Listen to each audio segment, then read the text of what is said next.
So I guess start out, we're going to open the Littleton Conservation Commission meeting of August 22nd, 2023. And just a couple of very administrative things. We only have an administrative agenda tonight, but first I want to recognize Ed Foltz, new member with the Conservation Commission. Ed, you are all sworn in yesterday, today? Last night, yep. Okay. Congratulations. So, thank you very much for volunteering to join this August body. You are, it's nice to have some more help here. So with that, I want to go right into the approval of minutes from August 8th, 2023, and then we can talk about the administrative items. Are there any additions, corrections, or deletions associated with the August 8th minutes? Nope. Okay. Ed, I think you've seen enough meetings to have caught the rhythm of this, but certainly speak up if there's any questions. The nature of our votes when we are remote is that we have to do a roll call vote. Someday, if we ever come back to meeting in person more frequently, we can skip the roll calls. But so if there's no comments on the minutes, can we get a motion to approve the August 8th minutes? Sure. I'll make a motion that we approve the minutes from the Conservation Commission held on August 8th, 2023. Second. Okay, very good. Motion's been made and seconded. Andrew, could you give us a roll call vote? Certainly. So we'll start with Ed. Ed Foltz, yes. Carl. Carl Melberg, aye. Chase. Chase Gerbig, aye. Kyle. Kyle Maxfield, aye. And myself, aye. It's unanimous. Very good.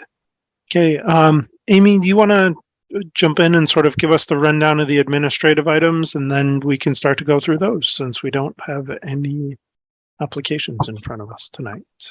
Yep. And here comes Michael somewhere.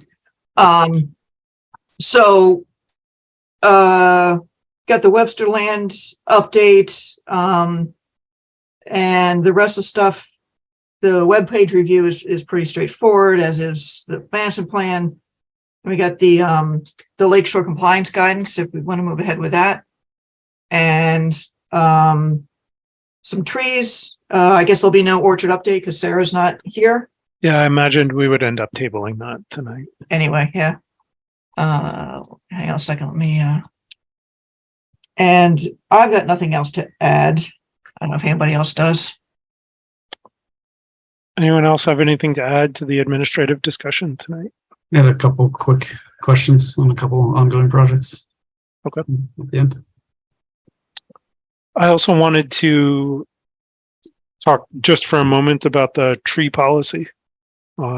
See if there was any log jams there that we could help break and move that. Yeah, no, it's the log jam is just me. But, yeah, believe me, I know how that goes. 60-hour weeks have been a little much lately. It is on my list of things to do. I did start to pull some stuff together. No worries. I just want to touch on it because there are a couple of things as we've been looking at trees recently. Maybe we can give some meaningful guidance to you as you're looking at things. Yeah.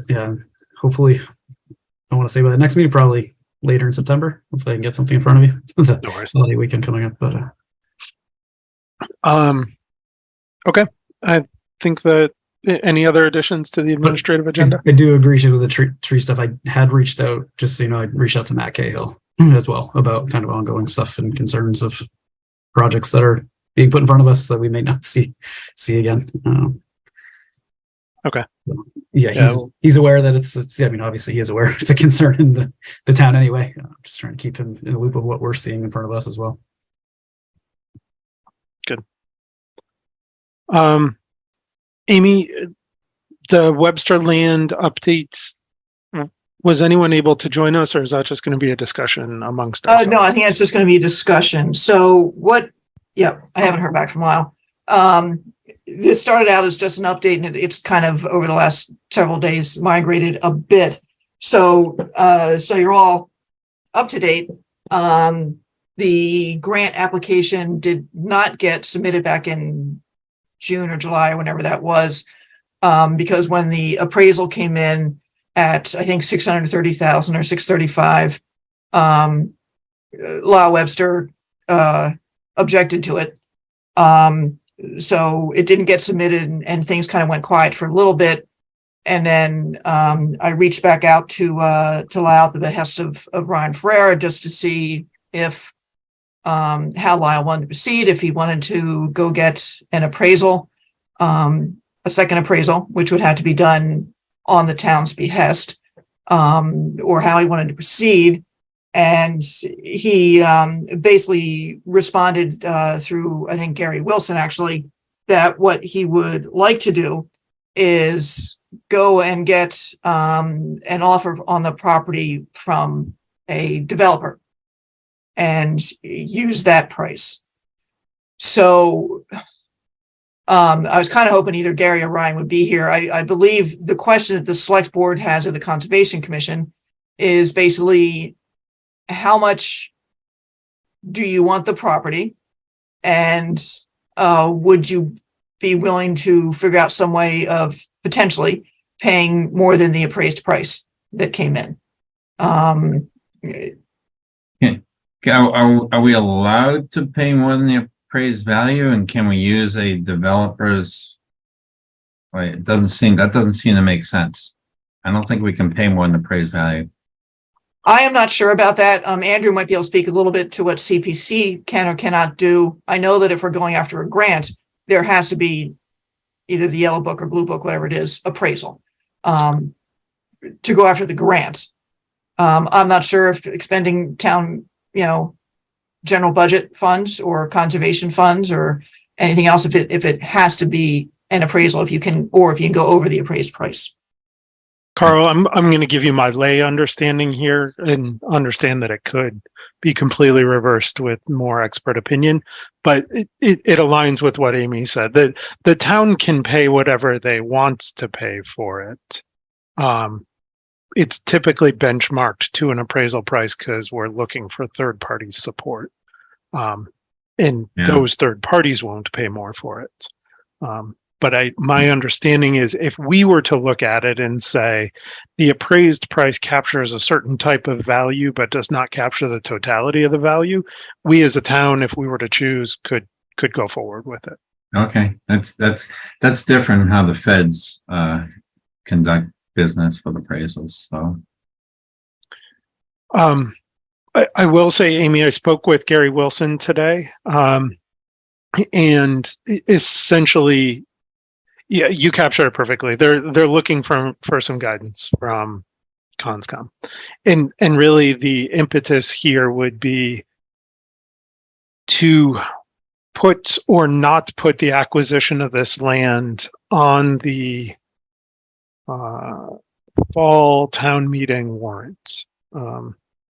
That warrant, if Concom wanted to go forward, my impression from Gary, right, and this, he's just sort of acting as the select board's liaison, not subject to a vote of the select board at the moment, but his perception was that the select board would be willing to put the article on the warrant if Concom supported doing so. That doesn't mean anything about passing it, but willing to entertain it and put it to a town meeting vote. And the warrant closes, I think you said, Chase, mid-September? Mid-September-ish. I didn't follow up on that, but. Yeah. Long story short, if we wanted to, we have time to do so.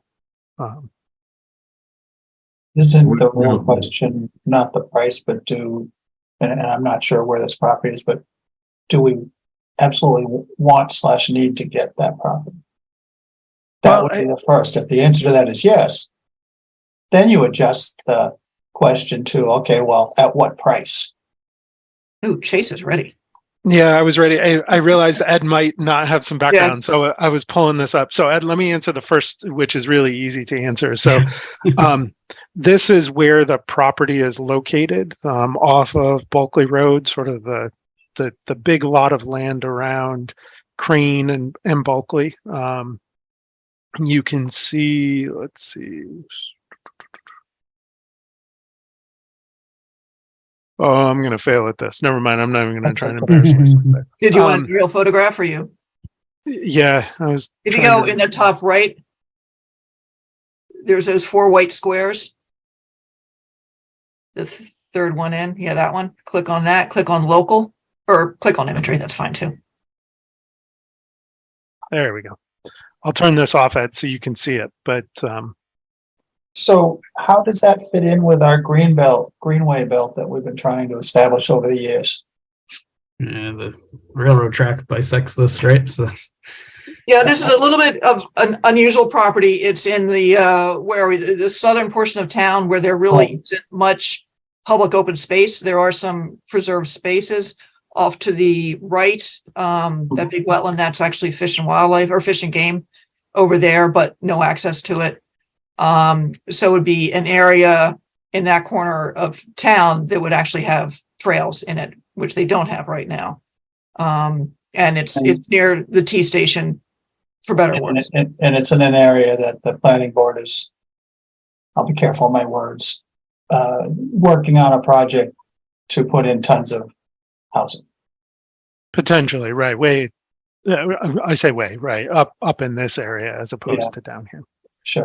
One Yeah. other wrinkle to this, Ed, is you can see the outline of the wetlands as mapped by Mass GIS here. Mhm. So this wetland here is more or less accurate. There's this sort of northern third of the property is very much a wetland. In fact, is there a pond there, Amy? Is it perennial? No, but I wouldn't walk through it. Yeah.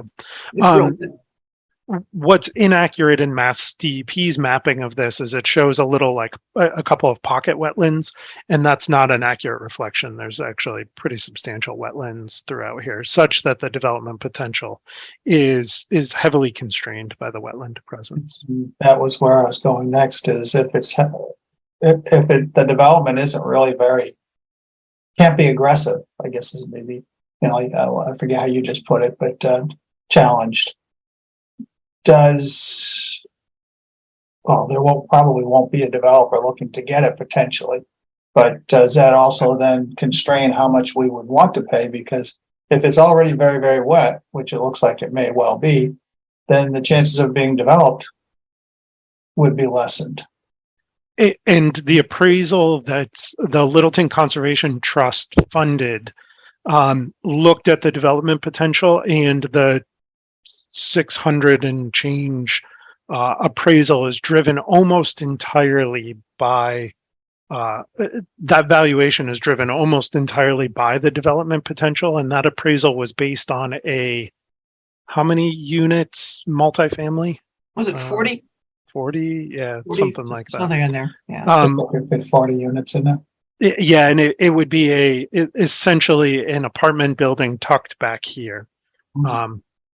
With 40 units. I think half of that valuation was based on half of them being affordable. Something like that. So that valuation represents the sort of the maximum development potential as I think we saw it. We don't necessarily agree with the sellers on the development potential, and that's why Lyle and Gretchen Webster are, what they're proposing is we go get a bona fide offer from a developer that represents the true value, because they disagree with this valuation. And that's their prerogative. And if Yep. they do get that an offer from a developer and it's more than we would care to pay, then at that point we're out. I think that's one pathway. The question is, what are we as a town willing to pay? And that's the value seeking exercise that we're I think, Okay. currently going through.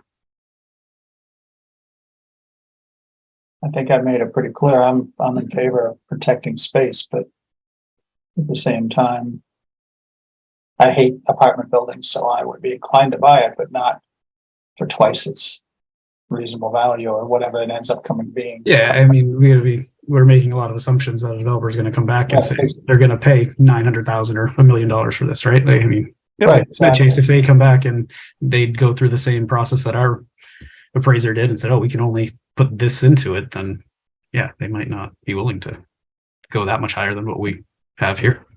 To be clear, I don't think there's any problem with our appraisal. You know, Right. I think reasonable people can disagree at plus or minus 10 or 20%, but it's not off by 100%. Well, until the Websters get an offer, is there anything more we can do or should do? I know Here's you're one- looking to give guidance to the select board, but Here's one thing that's on the table. So my understanding is that the Websters are actively engaging developers to come up with a number here. I want to run an idea by everyone here, and if we kill it, that's fine. But what we could do is encourage the Websters to develop an offer from a developer. I would have some concerns with it just out of the gate, right? Like, is it a real offer or is it just a number that's being used to drive up what the town is willing to pay?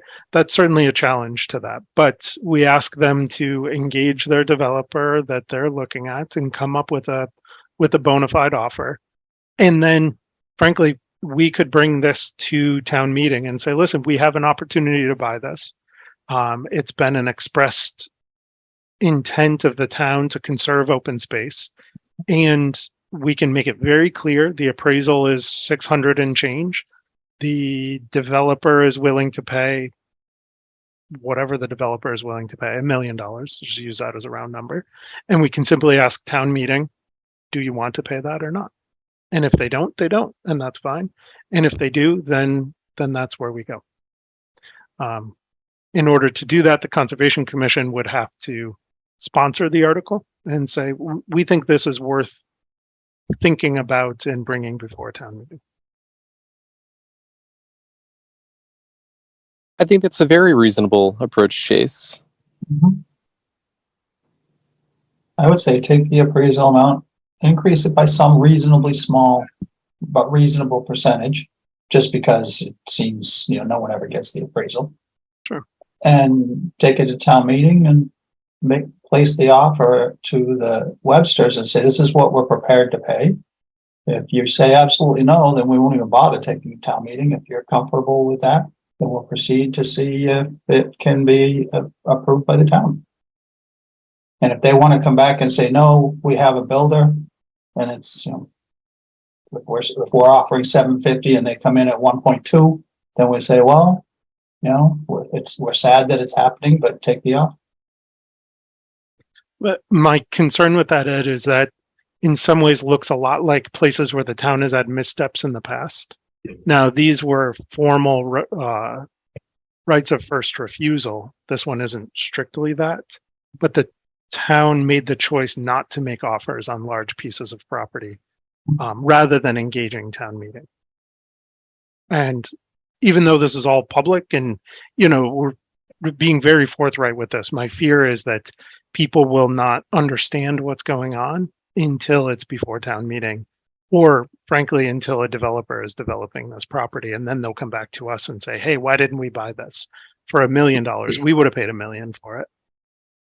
That's a fair concern. So I guess my 2 cents on this is that I think we should be happy that the Websters thought about selling it to the town first, as opposed to going straight to a developer and maximizing the value. It's an old Littleton family, and I think there's some credit there with coming to the town first. Not that the credit equals value, but I do think there's something to be said for that, because that hasn't happened in the past with other families that have owned land. Cooper Farm, for example, being one. That's just one example. Yeah. So having said that, I agree with you, Chase. Carl, what do we think? Does anybody have any sort of relationship with the Websters where they might say, okay, you're only 150 less than what this developer's offering, but I don't know. I rather keep don't it with the know. I town, don't know so. where they're at. What do they have? Amy, do you know if there's a dollar figure in that? No, I'm just like, do you think that if it's close, if it's not off by 50% or something like that, which I don't see how that would be. Do you think they would take our lower number over developer's number, and rather keep it with the town and open space? Or are they just looking for money as much as they can get? I think, and Lyle has said this, in public meetings, is that his back of the envelope estimates that he used based on Brown's Woods was that this should be, I think, 1.8 million. Although we certainly had the discussion that Brown's Woods lots were all A&R lots, didn't need a subdivision road, and had no wetland crossings or impact to any of them. So we're pretty far apart. Yeah. Yeah. And I don't know if he is actually, I don't know, Chase, is he actually talked to any developers? It might take him a while to get a price. Yeah, I mean, I would think that would be the next step, is say, listen, we're willing to talk about this if you develop a real meaningful offer. I want to shut up for a second. Russ, you don't need to raise your hand. Just jump in when you got something to say. Your I was rights wondering- and privileges as an associate member means you get to jump into the fray anytime you want. Yeah. There you go. I was wondering if you could pull the map back up really Oh yeah, quickly. no problem. I just wanted to point out something on the map. It'll be better if you can.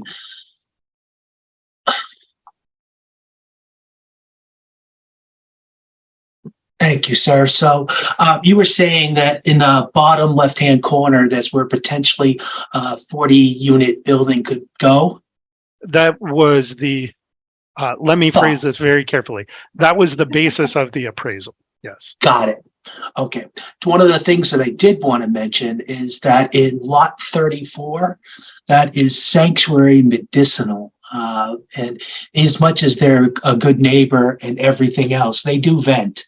And in full disclosure, I think I owned lot 6H, it looks like. So I'm familiar with the whole parcel. But again, we do talking to Chuck the Coast once in a while. They do get some neighbor complaint from the odors from the facility, as much as it's tested and meets all regulations. And I have no problem with them up there either. But again, any kind of a residential building in that area would be, would have a significant marijuana smell and would potentially be a detraction, to the property in and of itself. I mean, again, when all of us on Crane Road, it went in when it went in, and it was, there's really not much you can do to control it. But if you're putting something in there, right, I don't know how they would act, like you said, where they would access it from, if they were going to come in all the way off of Buckley to get there. But, Well, that was what I was having said that, I guess I just want to throw that out there, that place can be a little polarizing for people, which might have some impact on the estimate. Yeah, and I don't think that particular element was incorporated in the appraisal. Well, just so we're looking at north is up still. We're looking at the property now, but this is the plan on which the appraisal was based. And here's where the I'm sorry, it was a 66 unit building. Here's where the 66 unit building was proposed to be tucked, with a couple of wetland crossings to get there and septic systems in between and so on. Got it. So yeah, all the way off Buckley. Yeah, and like I said, just going on record, they've been great neighbors. I see nothing. Maybe I get it gets a little different at times, but no truck traffic, no anything in that respect. So I don't want just I guess coloring the neighborhood. It's been mentioned before. And frankly, there's been discussion about whether or not access to this open space could also be developed from some of these private parcels here without engaging those private property owners. But if this were open space, would there be a way to come in from this side as well as from the Bulkley side, or utilize the parking back here or something like that? Because there's not much room for off-street parking on Bulkley. So the question, I guess, before us right now is is it worthwhile asking the Websters to begin to develop a bona fide offer because we are willing to entertain an article before town meeting that's more than the appraisal, or are we not willing to recommend something to town meeting that is more than the appraisal? It sounds like we're really far apart of what Amy was saying. If he's got like 1.8 in his head, and where I can have 10 million in my head, but if I can't find someone to pay it, then it's irrelevant. no, I understand that, but it might be enough that he won't do anything. I have no idea. I'm not sure how desperate he is to sell. I know he bought out other family members. I know that. Yeah, and my strong impression is that he does want to protect the land. You know, it's been in his family forever. Right. And he would like to see it protected, but you know, he also needs to protect his financial interests. So, as So with any of these situations. if the appraisal came in at 6 something, and if we said we were willing to go to 1, is that an unreasonable, and we went to town meeting saying we'd like approval to go to a maximum of 1 mil. Is that an unreasonable thing to do? And will they, or would they entertain that? I would, before I did that, I would talk to Lyle and say, this is where we're headed. Is this something that you would agree to before we actually go to town meeting? Oh, yeah, for sure. Mhm. That's why I was the second. I mean, I'll tell you my perspective here is that I think the value of this exceeds the development potential. But I sort of always think that, so it's not really a very interesting That's where I conclusion. start. Yeah. You know? And So I guess- I would be willing to make that argument before town meeting that the town should consider paying more than the appraised value. And $1 million doesn't shock me for 30 some odd, undeveloped acres. No. I like the idea of protecting it from 66 apartments and all the traffic and people that come along with that. Yeah, I agree. And I think the town would too, after hearing past It's, town meetings. I think that's what the Yeah. town public will say too. But what about Well, the planning board, you- select board going to be like, hey, we need to meet that, whatever If it you- is, the MBTA. if you start figuring the cost per apartment, especially if they come with children that are going through the school system, it gets quite expensive for the town. And it's not up to the planning board to decide if we want to protect space. I'm going to sound terrible here, but I don't really care about the MBTA development they're trying to do. No, I agree with that completely. But we also don't have $1 million to spend ourselves on this. No, it's up to the town voters to decide if they want it. And I would expect here that if we were to take it to town meeting, conservation would come in and say, from a conservation perspective and the ecological and conservation and recreational purposes that we oversee, this is worth it. FinCom might come in and say, we disagree, and that's okay. That's what town meeting is for. And toward that, though, how much of that cost can we mitigate with grants and third party, like we've done with other properties? It gets tricky if we're paying more than the appraised value. And I think that's not totally clear yet, what the other sources might be willing to chip in. Even if we got their help based upon the appraised amount and we said the town's going to pick up the difference, let's say someone was willing to give us $500,000. That means if we're paying $1 million, we're really only paying $500K. Those are totally artificial numbers. I have no concept of, how Yeah, much- I'm actually not sure how, there's really the two grants, the land grant, and, I'm going to buy the other grant, which would pay maybe 50 or 60% of the appraised value. And I'm not clear if they would, agree if the town's paying more than the appraised, whether or not we're asking for them only to base their grant on the appraised value. I can give the state a quick call tomorrow and see what they have to say about that. These are Casual questions that we observance. need to get answered. was gonna say, casual observance is Buckley Road is one of the worst roads in town as it relates to, repair. It's always being cold patched like every week.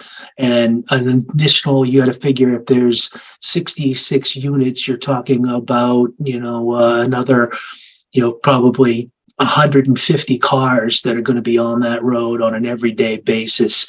And, and most of them will probably head, for Foster down towards, the railroad tracks, because that's where everyday life is, right? So if you need to get gas, you need to get anything, you would probably head down that way. So as it relates to some of the other infrastructure issues that we were talking about, schools and those types of things, the road would probably go to the top of the list with 100 new cars, with 100 new cars on it, every day. I do want to make sure it's really clear, although the appraisal is based on that 66 unit apartment building, there are substantial hurdles, most of them actually associated with the Wetlands Protection Act and those. And one of the elements that we discussed with the Websters when we sent that appraisal out is that a lot of those would need to be affordable in order to even begin to broach the idea of doing some of this project within the 0 to 50 foot no disturb zone. Essentially, there would have to be some meaningful public interest or other bylaw exception to allow that 66 units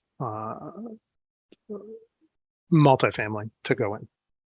So I don't want to present the impression that that 66 unit is a foregone conclusion. There's a lot of hurdles. We would spend a lot of time sorting that one out. Did Understood. the appraiser look at the abutting properties and ask themselves, what if a creative developer would have managed to buy one of those and thereby give easy access off Crane Road and avoid all the wetlands for the driveway and all that other stuff? That's one of the things Lyle was looking at and exploring, but he never came up with any kind of possibility.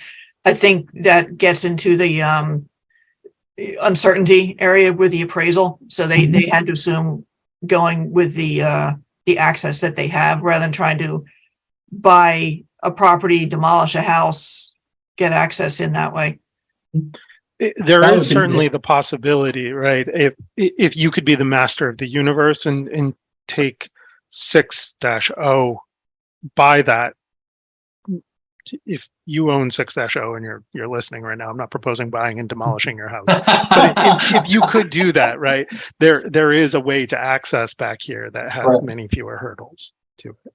And I've that's been worried why about that for 20 years. The parcel 6F, I believe, was most recently developed, probably the last piece of development in there. And I always thought of that as the front door, if you will, to the whole acreage back there. So I hear what you're saying. Like you said, if somebody buys one of those pieces all the way up Crane, especially near the top of the road, you get right back to the dry piece in a hurry. So it sounds like the action items here would be find out, get a sense from the Websters, get a sense from the possible grants. And from those two would kind of maybe drive a lot of the decisions. I'm okay with taking it to town meeting at a reasonable amount over the appraisal, because I too want to protect open space. And I'm a little scared with the 66 units, quite honestly, even if it is only a guesstimate. So what I could share with the select board and the Websters would be that Concom, if Ed is speaking for others here, and correct me if I'm wrong, but Concom would be willing to advance an article above the appraisal price within reason, and we still need to define what that is. I would support that. So for now, the select board would need to leave a placeholder. Yep. But it's tough because it only basically gives you 2 or 3 weeks to come up with a price Uh, that the Websters might accept. I loathe this beyond measure, but it certainly wouldn't be the first time something was put in Oh, yeah. on the warrant without a dollar value attached to it. It's always terrible when someone else does it, but when I want to do it, it's totally fine. Yeah, it goes in the night of. Right. Yeah.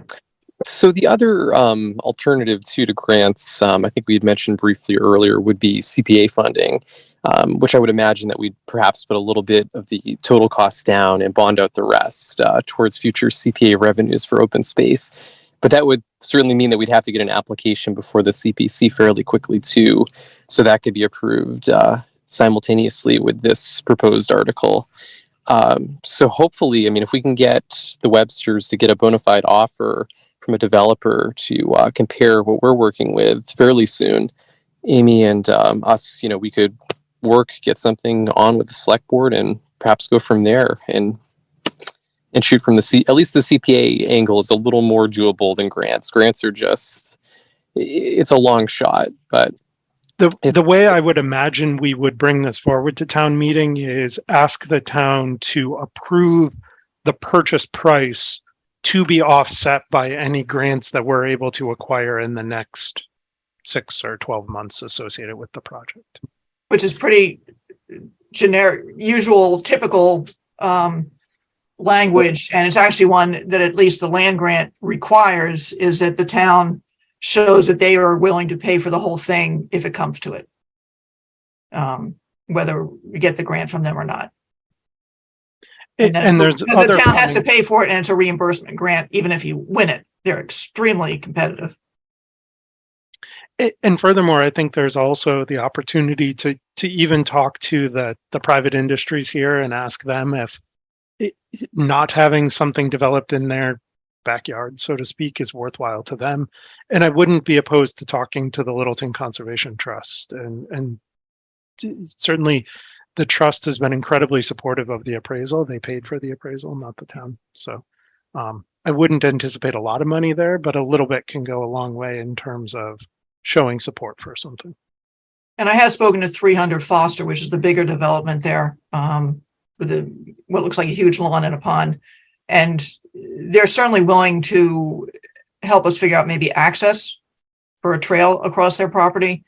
But I've never broached if they'd be interested in helping with the purchase. I have no problem going hat in hand to somebody and seeing what they feel. They can only say no. Right. Yep. Okay. Well, with that guidance, then I'll engage the Websters and chat with them, and I'll fill in Gary Wilson of the select board. And I'll call the grant folks just to double check that. That's perfect. Sorry that took a little longer than expected there, but appreciate the It's input. important. It's worth it. Never a bad thing to protect open space. No, I think you don't get a lot of 30-acre parcels that you can work No, with. That's the thing, right? Our town doesn't have a lot of those left. So that is true. And again, like I said, down in that part of town too. All right. Webpage review. You want to take us through that one?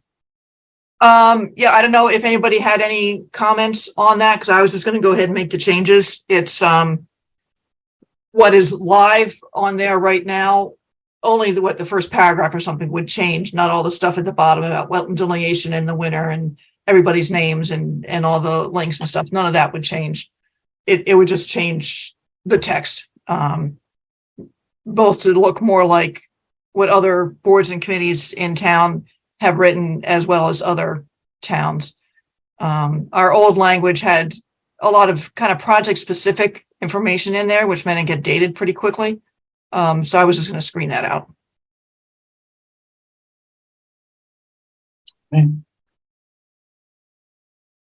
The proposed language looked fine to me.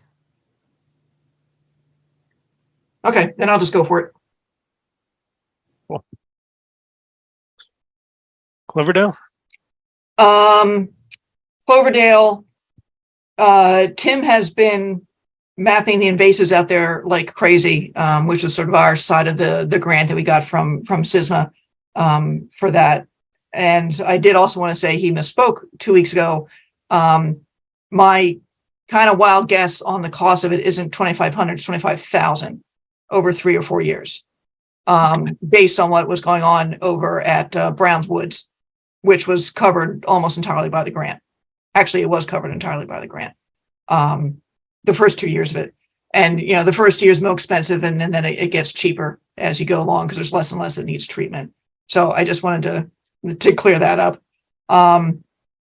So I will check with the SISMA folks and see if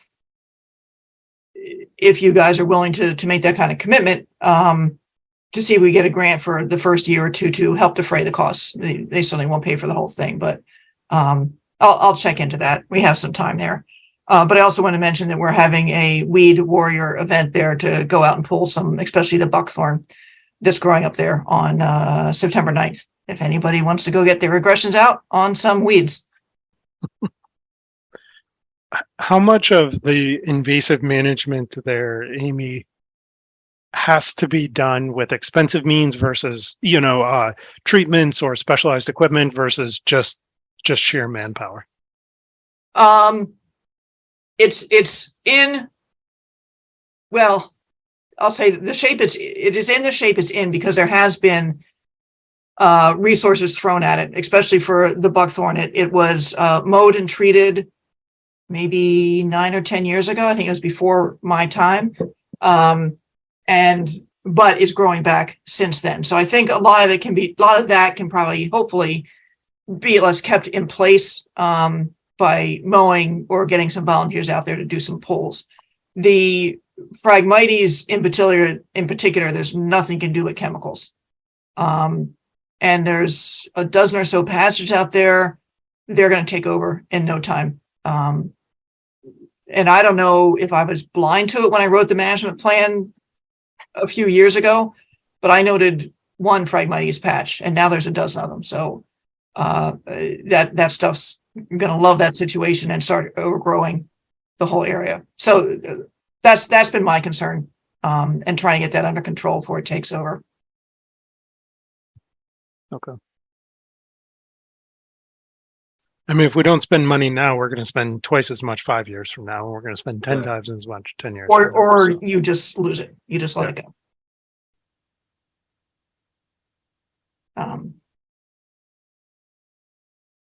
I'm trying to find other grants, but there's really not, and I bet they're really competitive too, to get money for invasive species control.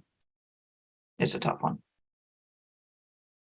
The water department helped out a little bit with Browns Woods because it's kind of the watershed to Long Lake, and they're willing, it was the year that the treatment was $800. That's how quickly the costs go down.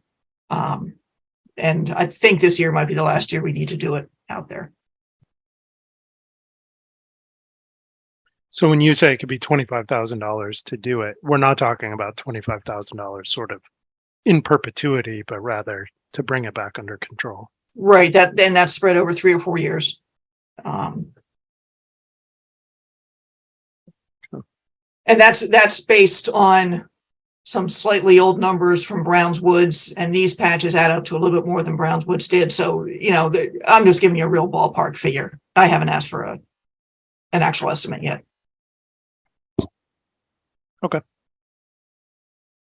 So you're going to check out estimates and check out funding potential? Yeah. And actually, while we're on the Cloverdale, so the ADA grant for the trail from the parking lot down to the boardwalk, still hasn't gotten the information out of DCR yet to sign it up. So that's definitely not going to happen until next year. As soon as we get it all signed up, I'll be submitting a notice of intent for that, so we can at least get that done over the winter and do the construction next year sometime. Very good. Have you heard any more about the tree issue over there? Yeah, to jump ahead a little bit. So it looks sorry. like, the I believe the original, estimate of the number of trees to come down was around 40 or 50. Steve Yonley got their was it Tree Masters, I think, out there to take a look at it, and they agreed there's maybe 20 or so dead trees. This should probably come out. I think most of those are white pine and a couple, I think, oaks that are leaning over towards the property line. And I believe the cost they said for that was $4,000. So Steve Yonley and Ryan Ferrer are going through that and talking to the property owner and just seeing where it goes. One decision that would also need to be made is whether or not the commission or the town's interested in replanting. It's already mowed back in there because it's all bittersweet. And if we don't mow it, they're going to climb up the trees. So maybe just keep it mowed, but I think that'll probably be a decision for the future sometime.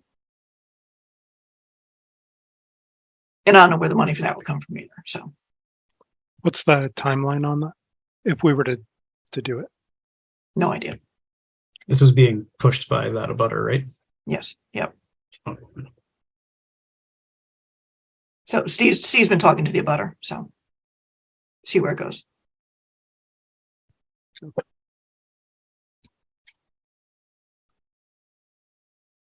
Not like it has to get done Lakeshore. right away. Oh, sorry, go ahead, Ed. I was just saying, not like it has to get done right away, as long as you keep the mowing down so it doesn't take over. It can be decided at another time. Yeah, I imagine that those folks are going to push for those trees to come out as soon as possible. They're the drivers that wanted them gone in the first place, and they're thinking that a few of them could cause damage to their property and house. So I wouldn't be surprised if we hear from them again very soon. To be Well, clear, and they are working through the town administrator's office. I did see some correspondence though with town council that indicated that healthy trees, the town is not under an obligation to take down healthy trees, even if their fall could impact a property, as long as they're healthy. And if they were to fall on someone else's property, there wouldn't be, I'm careful misstating town council's words here, but the town wouldn't be incurring liability for an otherwise healthy tree that happened to have fallen, Or have to some clean it up. extreme event. Right. When I read that, though, it was also how it said healthy, or I'm sorry, diseased or damaged. Well, who determines that it was damaged? Well, there you go. Bingo. So just, and aside on that is 49 Matawanaki. I meant to call him today. I have a name of someone who can go out there and do sort of a third party review of that tree kind of up in the wall. I'm hoping to get him out there this week. I'll just see how much I can push him to get out there. Okay. Yeah, it'd be really nice to get that buttoned up, both for the applicants and for us to understand what the next direction is. Yeah, clearly.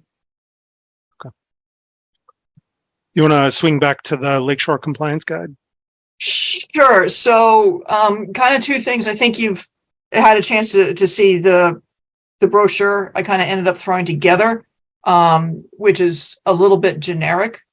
So I guess, I want to double check that you think it's worth sending something like that out just to basically raise awareness, really focusing on docks and beach nourishment type stuff, not necessarily walls, because there's a lot out there that is not in compliance. And I've been not ignoring it, but not, facing it, but I've been getting more and more calls with people kind of throwing other people under the bus saying, they have a dock and they don't have a permit, or they've been dumping sand and they don't have a permit, and how come I can't? So I wasn't sure it was sort of time to come to grips with that. And so my other main question was, if the brochure looks good and we mail it out, just double checking what we're going to tell people when they start calling. If there's any kind of grandfathering or waiving of fees, or maybe combining people so the public ad doesn't cost so much, or if it's under, 600 square feet, you can do this kind of permit. If it's more than that, you have to do that, so those kind of protocols, which can change as we get experience, which you'll get in 2 weeks, because one just got submitted actually for a new dock. So that's what I wanted to check on the brochure and check on what, if anything, you want to do about, making people's life easier to come into compliance before going forward.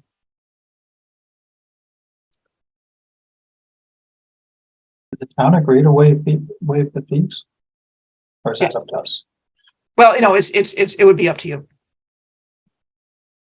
I really kind of like the idea of waiving fees, like, under the, what do I do?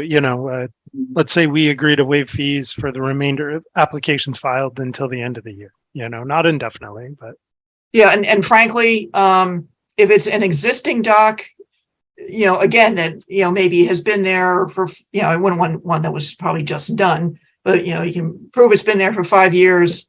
You can, under the Wetlands Protection Act, or in the MACC guidebook, approve that under an RDA, even though it is, was work in a wetland. And the RDA town filing fee is not much. We could not waive the DEP would not have a filing fee. It's the public ad that's $200 or $300. That's the expensive part of it, and all the abutter notification. Which is why if we can combine them, which I've done with boardwalks occasionally, the public ad, I can do one public ad instead of 3 of them, and save a bunch of money that way. They're still separate filings, but they are in the paper once. Would it make sense to try to work with the lake associations to do approvals on mass or something along that line? So, when you said there's a butter notification and what have you, I could see the entire Mattawanaki neighborhood informing one another that their dock is going to be permitted. Exactly. It seems kind of ludicrous, but there's definitely been cases where the associations have worked together, like the whole Benthic map thing, and I'm sure that there's more. Not only to make it easier and less ludicrous, but to encourage people to actually step forward and get everything sorted out. Yeah, and I think we could certainly do that before I actually did any kind of mailing, is talk to the associations, talk to Parks and Rec, because they have the beach, so this is going to impact them. Some of the ones, get some people into compliance early on, maybe, and tell the associations, if you have a group of people and they can get their applications in before, I don't know, March 1st or whatever the heck it is, then we can do one round of a butter notification per lake and one public notice or something like that. And then after that, you're going to be on your own. Yeah. do we have, just to make sure we don't cross ourselves up, I like that, but do we have any period to act after they've submitted an let's say someone throws an application at us tomorrow and they're like, Yep. oh no, I want to be combined with whatever we're doing in March. How does that fit together? I think we just have to come up with some paperwork, either to say that, do you want to hold your application? In which case it'll be cheaper for you, or we can go ahead and then you have to pay for your own abutter notification and public notice. And we Sign here, confirm that you agree to sign have it here, held. kind of call the application in a sense incomplete or in advance until a certain date, and go from there, because the application isn't theoretically complete until those things are done. True.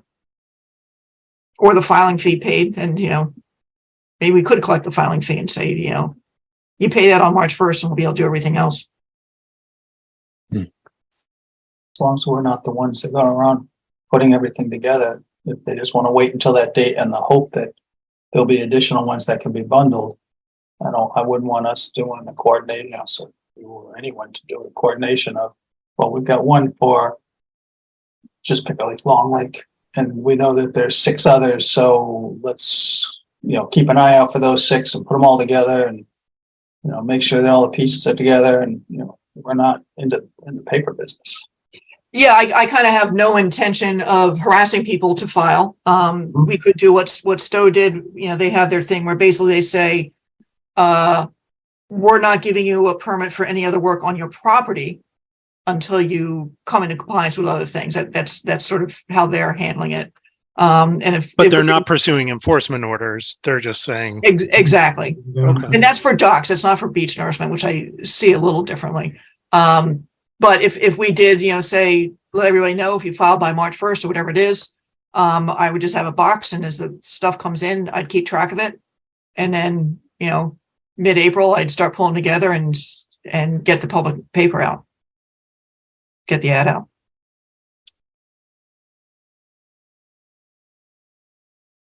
The service. With a benefit to us, obviously. Yeah, and then that would give us a little more time also to, how do you see floats versus docks? Float is almost like a boat, and how do you see swim buoys? And I mean, you start chasing yourself down a rabbit hole. That is almost philosophical. And beach nourishment in particular is the tough one. The floats and the buoys, if it's not permanent, then why does it even matter? But how does that fit with non-permanent dock? I was just saying you can have a non-permanent dock that could go to crap too. Yeah, I don't. That's Yeah, I suppose. not the right one, unfortunately. That's what we're dealing with. I think what I've seen, and the only place I know, I think where there are like, swim buoys are Parks and Rec and the two beaches at Mattawanakee. I think those are the only places they are. And the permits that I have seen in other towns, those kind of things are just sort of added on. And oh yeah, by the way, you can do your swim buoys.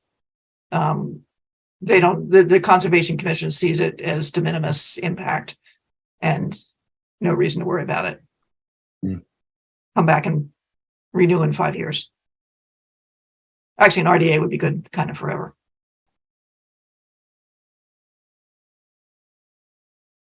Do we know what is already permitted? I mean, if we're going to get many applications in, or people who don't apply,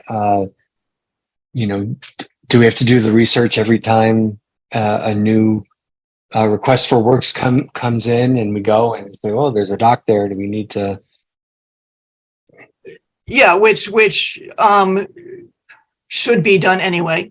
And I've been turning maybe a little bit of a blind eye on that when something comes in, and I'm not, especially depending on the time of year it comes in, I might not know if there's a dock there or not, or if they've been dumping sand or not.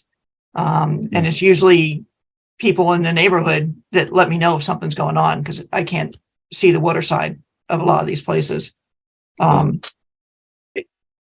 Is there a way we can just narrow, like, I don't want to create a whole bunch of work for us for a bunch of stuff that we're not going to do anything with, right? Like if it's a modestly sized dock that's been there for 20 years, we're going to look at it and go, yep, looks fine. And it just becomes a pencil whipping exercise. Yep. Think of I the- guess I'm not super interested in that. I don't know what purpose we're serving in that case. Well, Chapter 91 uses 600 square feet for a dock as a threshold, which is actually pretty big, as a threshold for when you jump from they're almost self-certification. And maybe we could do some kind of self-certification, I don't know, to when it jumps up to a more laborious permit in Chapter 91. I bet there are very few of those docks out there that have a Chapter 91 permit. But I'm not gonna be chasing Chapter 91. I'll let people know about it, but that's the state's problem. It's not your problem. This kind of makes me think of that Kaliva property project that was a few meetings ago when the lady said, why are you coming after me? Everybody else has them. And someone mentioned, well, we were out there looking at a project and we saw that you were not in compliance. Is there any reason we just don't treat it like that? Instead of, I don't have an issue with giving a what do you call it, amnesty or whatever you want to call it, that, like you were describing, Amy, but beyond that, we don't, do we even, hate to say it's this way, do we even care? Well, and that's the big question, because, we could also say, don't forget, if you're doing something new, you got to do a permit. Mhm. See, that's where I like the size, like cutoff at, is that I think at a certain point we do care, right? It's impacting resource areas that we're charged with protecting. And actually 600 feet is really big, right? It's Like really big. That's really 10 big. feet wide and 60 feet long or 20 by 30. I'm not sure I like 600 Or a feet as the float. number. Yeah, that's but, big. um, Floats can be pretty big, but. But yeah, I would be more than comfortable reaching some, threshold in which below that it's presumptively approved and just leave it alone. If it's pre-existing, Yes. because the dock is coming in a couple weeks, I think it's like 100 square feet or something like that.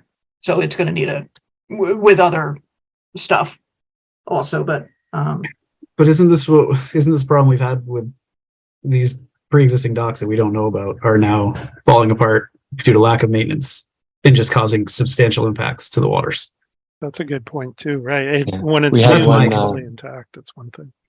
We had one on Forge Pond made out of styrofoam that looked like it was shelled. I mean, there was styrofoam every place. Well, that was what we saw, right? We saw photos of that. There was just styrofoam littered along the shore and still in the water.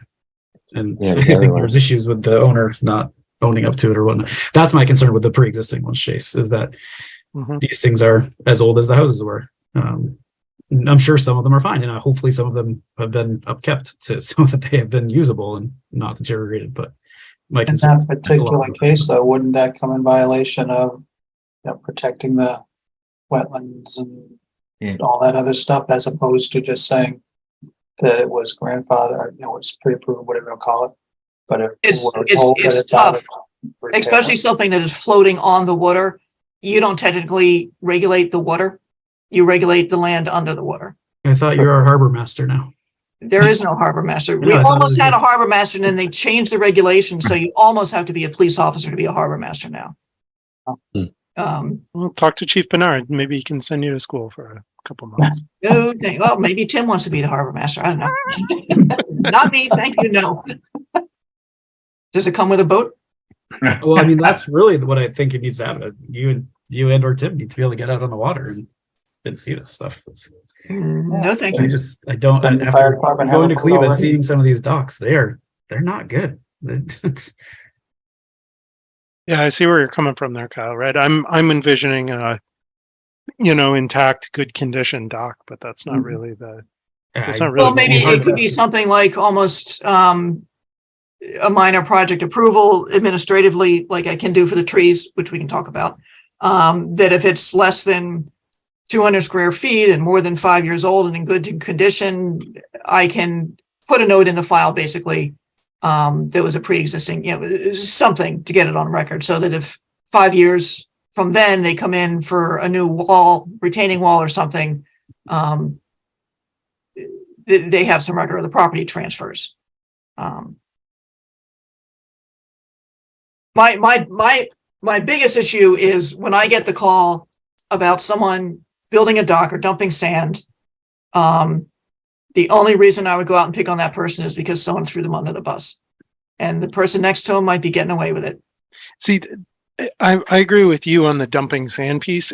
If you're doing a beach nourishment exercise, I want to talk to you. I want to know what the distribution of grain sizes are. I want to know that it's clean. I want to know, like that. That's a very different thing. Yeah. But docks, you don't know what they're doing to the bank to get the dock, where it's being maintained, where it's being hauled out. I mean, there's what also it's being made of is still, it's just as What it's being applicable made for the of. grain size, Chase, right? Like, Yeah, We could just be finding you're stuff they talking me have in the back all the way backyard. around to we do have an interest in looking at these. I think this sounds like a job for Tim to go house to house. Well, Carl, I told Tim that actually what I'm going to do is whenever I decide to retire, the day I'm walking out of the office, I'm mailing this brochure. And it's someone else's problem. It's a can of worms. It is a can of worms,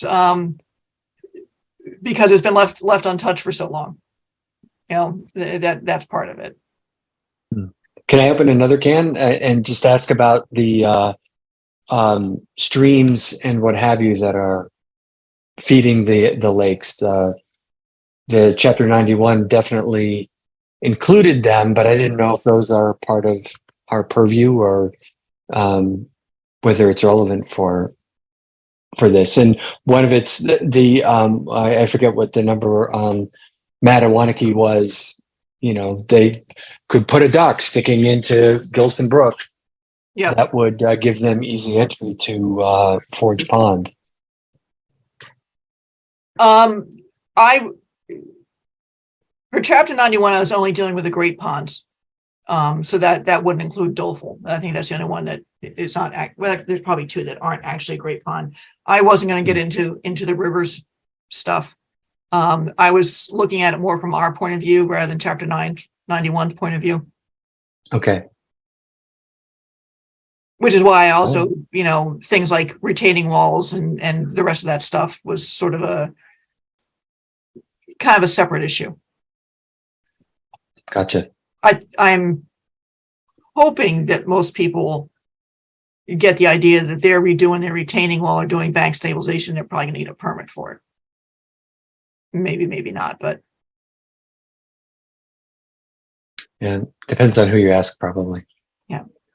Or we could default to what basically Stowe is doing, is have a policy that says every time a lakeside property comes in, we're going to check it. And if their dock or whatever isn't in compliance, then at that point, they need to become into compliance. I would expand that a little bit.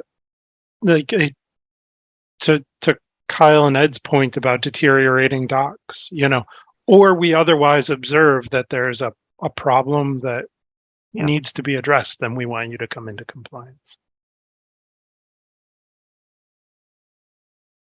It's been there forever, and therefore it can continue to fall apart. Is not an appeal. Eventually it'll stop falling apart, it'll sink or whatever. Well, and then they filled in a wetland, and And then we're you got enforcement them. order. I'm not sure if we've given you a lot of meaningful direction here, Amy. We've talked in circles, but No, this is helpful, and I think it'd be good if mull it over. And I think maybe the big decision, is it worth doing a brochure and giving awareness to everybody, or just have this policy so the next time someone comes in, they have to do something about it. For the docks, the beach Norseman, I see maybe a little differently. I'll tell you right off the bat, I like the brochure, but I think it needs to be more concrete and explicit. Right? It probably articulating the policy. Of what to do.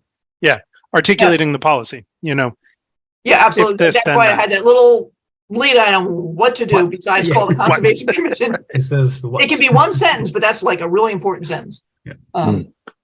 If we point back to the website and have a more comprehensive discussion there Yes, on what to do and links to resources and what have you. that's already up. Yeah, that's there.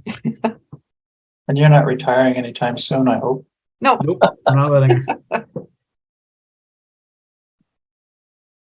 all right. So why don't I kick it around a little bit more? And you guys too, also think. I think I sent you what I keep calling the Stowe policy about bringing into compliance when you come in front of us, and think about how you want to go forward. We can figure out the mechanics of the after the fact permitting later, but just see, I don't know, philosophically which direction you might want to go. I'm a little afraid of everyone tasked with a generic thing and then consequently no one doing anything. Does everyone here think of essentially establishing a subcommittee, like 2 people who are really supposed to sort of focus and drill down on this? Which Michael's been doing. I guess I was kind of hoping Michael was going to volunteer. I'm in. I don't think it's helpful to have 7 of us, a mile wide and an inch deep. And it's something also that, if Russ is interested in this, that he could help out with. Or I'm not sure what Julie's intent is, if she would be interested in getting involved in something like this or not. She might be. I think, we could stick with this group first and then expand it as necessary. Do we have another person who might want to partner up with Michael and you two kind of dig deep into these? And frankly, I would say formulate a recommendation like, hey, we've looked at the Stowe one. We've looked at what we've got. You've heard the sort of circular discussion. Here's what we think we should do. And then everyone else can bat around the edges, but I would expect that having something concrete to go forward with. would It's be a lot very easier helpful. to react to something than it is to create something. That sounds good to me. Work with them. That's great. So Russ, Michael, you guys want to be responsible for that, and then we can check in a couple of weeks and see where we're at. Yeah, I wasn't Sounds sure good. if that was an okay. Russ, you'll be involved, or was that a No, I'll be involved. okay? All right, great, Get my feet wet here as it were. Hey, Literally. on a dilapidated dock, right? You picked a tough one. Thank you, Okay. Russ and Michael. All right. next up, I lost my agenda. I've lost our agenda here. I think that's the worst. The Cloverdale trees we talked about, the orchards off, goals and priorities. That was just a shot across the bow when I was putting the agenda together, since it was all administrative. It would be nice to get ahead of the goals and priorities this year instead of like the last 24 hours. So I picked it up next time when I have some better information to give you. I did note that some of our past goals were staffing, and how actually, how wonderful it is to have Tim to help us sort these things out and run stuff down. So And how wonderful it would be if he was full-time. I know, right? Just one more hour. That's That was my fault. But and on the bylaw administrative changes, so DEP in a backhanded lawyer kind of way decided that RDAs can be published in an online newspaper, which I have since kind of realized we actually don't have one anyway, so it's not going to make any difference to us. But town council is double checking the bylaw to make sure that we could take advantage of that if we had the ability. I read the bylaw that it's vague enough that we could ask for paper or online for the ads. So they won't be costing $250, $300 a shot. But if we do need to go in and tweak the language, I didn't know if there's anything else you all thought needed tweaking at the time. If it was administrative, I'd like to do something with the abutter notification to make that easier for people. So I don't know, when's the last time you read the bylaw, the regulations? If there's anything in there you think needs some attention, we might be able to do it. If it's substantive, I think that's a different question. But if it's administrative, we might be able to get it into a Springtown meeting and take care of it.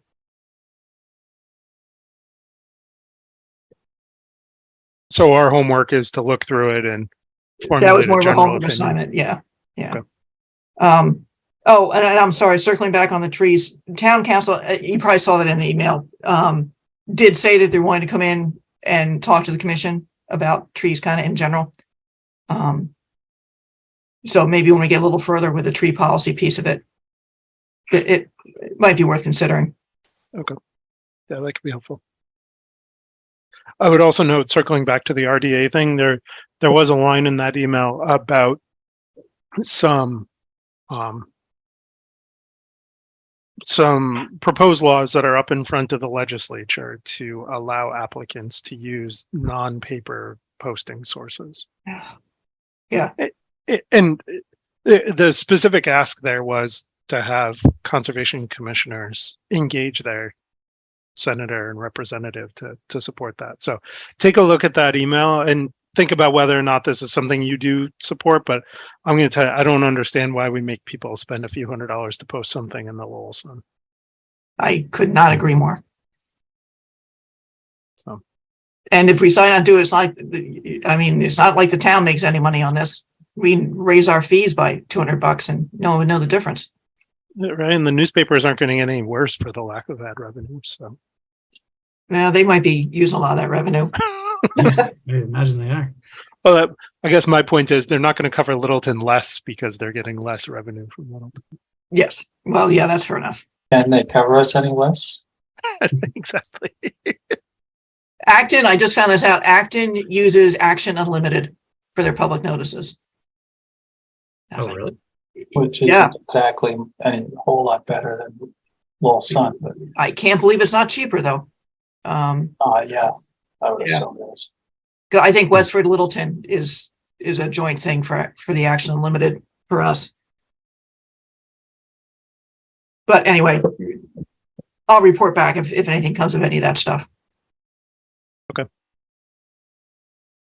And I think Kyle, you said you had some stuff? Oh yeah, I had a couple quick questions. I know you weren't here the last one. Tim was here. He was going to take a quick stop at, I think it was 67 Foster Street, the septic system. From the road, they're probably already ready for certificate of compliance. Honestly, the grass looks amazing. I can't see the back slope, but the other slope and leading down to the site looks fantastic. Yeah, I don't think he's been by this week since whenever we got that rain. That was why I had asked him to go Like out. whenever it was the most recent rain. Okay. They do owe a tree before they'll get a certificate of compliance. So Okay. I'll see if he can run down, just take a peek over the edge. Okay. Make sure that the slope is okay. Yeah, I mean the side slope, it looked. I was very impressed. I mean, I guess it makes sense with the weather we've had, but They put a lot of hay down. They Straw. did. They really did. They had some really good control. The other one was Newtown Road, the house close to Route 2 that crosses the driveway, crosses the wetlands. What we They call are the moat working. house, I'm sorry? what we call the moat house. The boathouse. Yeah. Oh, that's right. It's right across from you, right? And so It I drove They by were working today. on their driveway. Right. So that's where I'm getting. They have started the paver work by the looks of it, Amy. I didn't see any signs of erosion controls, and I wanted to see if they even let you know they were starting that work. No, did that get approved? I can't I don't- remember. We approved the permeable pavers after a lot of discussion. Which house, Handful which of house is that? Your favorite, Carl. It's right Oh. by the Oh, the Route 2 island? ramp off of Newtown Road, Yeah. going on to Route 2 West. Oh, I didn't know we approved pavers to the island. Well, if we didn't, then they're doing even more. They're doing a lot of work that they shouldn't be doing because they. Yeah, I know. I recall we ultimately did. but We I'm we went around in circles with John Field. We made Okay. them produce a lot of calculations and comparisons, and it was a very long process for that one. As it Was should this have been. recent? That was where I was going next. Is I think it's been a couple of years since we approved it. Yeah. So Because I walked the property with them when they were, before they built, when the commission was approving the development itself. And I didn't hear anything about anything going on with the driveway. yeah, no, the house was approved before my time, and then they Yeah. came back in after. It was about the owners who wanted to put down permeable pavers because they had been having to repair their driveway every spring after plowing it over the winter. Sure. Which is, I'll check on see what's going on. Yeah, I kind of feel like we didn't issue a permit either. Like I don't looking back- recall, with the way I recall that, we left it. The landowner never followed up and we never made a decision. That's what's in my head, but that doesn't mean anything. It was 628 Newtown. I'll double check. What they have right now is fresh gravel down on their driveway. It was all chewed up. And my wife was telling me, well, they can't do that. They're right by the wetlands. I'm like, I don't know what the regs are. And then next thing I know, there's fresh gravel down on their driveway. So I had assumed you guys had spoken with them about that they were or were not doing the right thing. Well, it is a gravel driveway, so routine maintenance is fine as long as they're not it getting looks more than routine, but every time they do it. This, they were digging it up like they were gonna do something, and then it's as if they said, oh my God, we're in trouble, we better just throw some gravel down. That's what it looked to me, I'll take a look at it. so. it was approved 4-1. I'm looking at the minutes from that meeting in April 2022. I think. Yeah. How the hell did you do that so fast? I try to keep track of my emails pretty well. So it was approved for what, some kind of paver? pavers. Yeah, Yeah. we spent a lot of time going back and forth about whether or not that would increase the runoff from that. And I Yeah, remember that's asking John to come up with Yep. infiltration calculations and curve numbers and all sorts of fun stuff. Yeah, so there's a handful of conditions that we had here. Actually, 6 conditions, and not to throw Chase under the bus, but Chase made the motion. I seconded it. Carl, you weren't there apparently. Oh, that's- maybe why you. see, It looks like that's you were why. not. It was a 4-1 vote. No Carl. I knew I didn't vote for it. Because that might have been forwarded too. I'll tell you, my reluctant fingerprints are all over that. Oh, yeah, I mean, Well, you know, I wasn't here Jim when thought, that got approved, so that's, Jim thought it should have been paved all along. honestly, I think Sarah kind of brought that up at one point or we didn't, again, I wasn't there when we approved the house, but Yeah. was that ever brought up? Permeable pavers at that point, or any sort of other than gravel? Because the gravel road over a wetland seems like a really bad I decision. don't recall any discussion around it. Like I said, I was pretty involved in that one. And, because they put the house in the only spot they could put it. Yeah. But I don't understand if you were to put an asphalt or any kind of, concrete, whatever, driveway, doesn't that simply encourage the water to flow down into the I'll call it a stream or the catch there? Yeah, I think that was part of the Isn't that issue. necessarily a potential bad thing because of anything they have on their lawn and stuff is going to get, the salt from the winter and all that's going to end up getting washed right in there like That was part of the issue. Yeah. If they had paved it, the two basins they built would have had to been a lot bigger.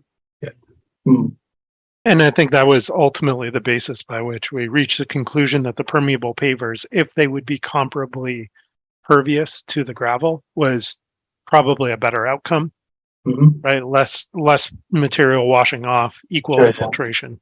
Yeah, right. That was my big thing. Equal infiltration, and you're not replacing gravel that you scraped into the resources or washed away. I don't remember when that originally came forward, whether that was an issue. We certainly had some big fish to fry there, and I don't know if the driveway construction rose to the level of Yeah, scrutiny. that's understandable. So when something is approved like that, is there a follow-up to say that they actually did what they were approved to do somehow? Whoever it is, not just this one. Right. They have to let Amy, she has to be aware that they're starting the work that's been approved. Okay. So they'll install their erosion controls or whatnot, whatever the conditions were met. Well, there hasn't been any bales or anything That's- around it. It was That's just exactly, yeah, that's why I brought it up because that was what I saw today. Very well dug up driveway with no erosion controls.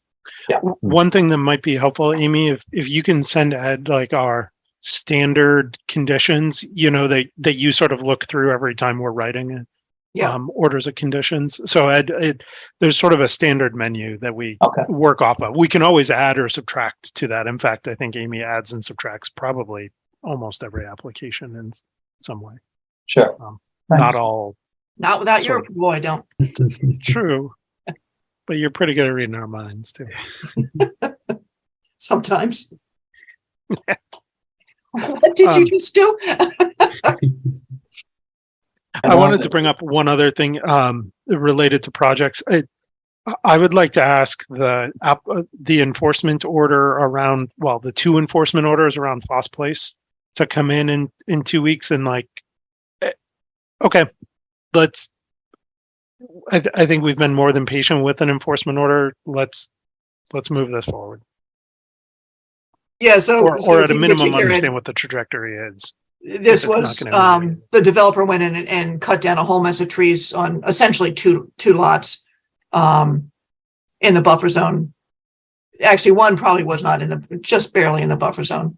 And, did a mea culpa and, got approval for building one house, which is outside the buffer zone with a bunch of restoration that they haven't started yet. And the commission agreed that they didn't have to provide the restoration plan on the Ipswich roadside lot, because they were going to do perk tests. Well, they haven't done the perk tests yet. No, go figure. I wonder why.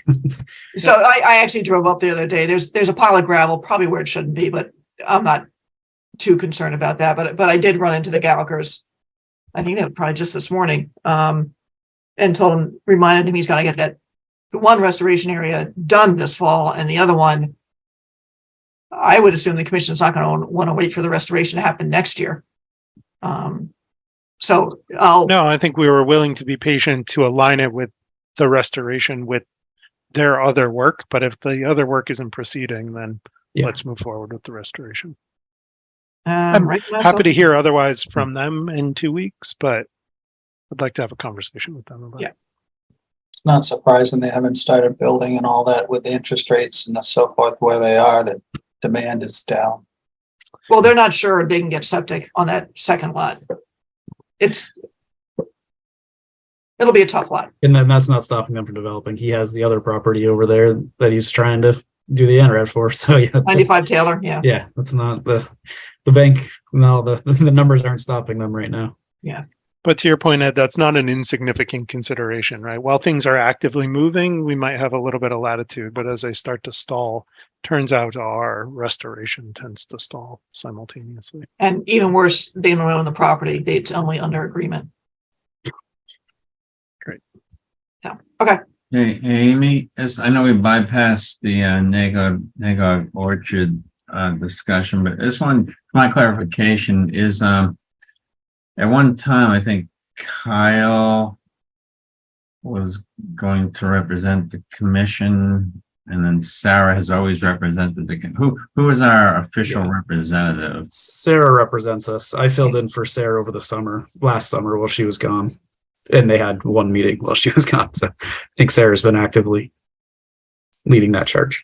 Okay, all right, that's good to know. So we are keeping up on everything that's going on. I just get a little worried about some of those discussions that I've heard earlier about that land and the select board and Like allowing it to be developed. everything else. It's just- No, it can't be. It So, can't, right? It's very, very far away from being developed. A lot of hoops to jump through. Yeah, well, I'll make sure to remind Sarah that we want to do that update. And Amy, if you can make sure that that's on the next. I think it's important. It's kind of like the elephant in the room up there at this point. Let's make sure. Yeah, I think the town has heard from the residents on what they are expecting at this point. So Town last I knew, they were residents are expecting, and what the town does with just the fact that they broached anything was frightening. Well, that I was, don't know if I agree. I mean, they laid out their options. They didn't broach anything. They said, here are the options that we have with it. And then the town, with the way the town goes, started speaking a lot of things that weren't necessarily true. That In the last select board, they came out and said, we're putting this back out to bid for somebody to lease. That's their next move. It had nothing to do with developing the land. It's just, that's how rumors start and they run with them. And Yep. so, but yeah, Sarah's the, yeah. we shouldn't be talking. We should let Sarah give the actual. Yep, let's wait for Sarah. I just wanted clarification who our rep was. Yeah, hopefully she's been able to attend to the summer. I know she usually deals with camp and whatnot, but she didn't ask me to help out this summer. So I imagine she's I think her arrangements this summer were different than previous summers. So she's 'cause she was mentioned to basically- me in passing that things are happening, but I haven't dug deep. Anything else you want to go through, Amy? Looks like we've brought ourselves to the end of our administrative items. No, the only thing that I was out at Mary Shepherd today, which no one can get in and mow the trail. So it's a tough site. And I don't know if anyone has the heart to revisit the loop trail in Mary Shepherd, which went kind of between two houses. Yeah. Can you go back to why you can't get out to mow it? A, we need someone willing to do it. And B, you probably have to come in through Grimes Lane, through the woods, over a little bridge. So it's tough to get in there. Sam Bell can get in there once a year and do a big mow, but keeping the trail mowed is really hard. Jim and Rick do the lion's share of the trail mowing. Right. And, they don't want to, and they can't keep doing this. Yeah. So it's tough. Yeah. And then, so going back to the loop, I mean, there was a lot of pushback. I'm actually, regardless of the loop, I'm more concerned with that we still don't have, that there's lawn that house is taken over, hundreds of square feet of our open space. Yeah. Pretty sure they haven't moved anything. No, I have no, of course not. Yeah, I don't know how much it's worth trying to push that through with what was going on out there. Yeah, I mean, I think it basically got dropped with COVID. It was just, you know, other stuff going on. All right. I'll leave that dog I live. for now. wouldn't completely drop it off our list. No. But if we do get a loop in there, it'll be easier to keep it mowed.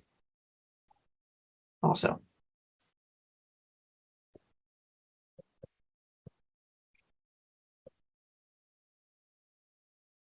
That's all I had. Anyone have anything else to add, or are we ready to adjourn? Okay, look for a motion to adjourn then. So moved. Second, Andrew, you want to give us a roll call vote? certainly. Ed, Ed Foltz, aye, sorry. Chase, Chase Carey, guy. Kyle, Kyle Maxwell, aye. Michael, Michael Livingston, aye. Carl, I'm over, guy. and myself. It's unanimous.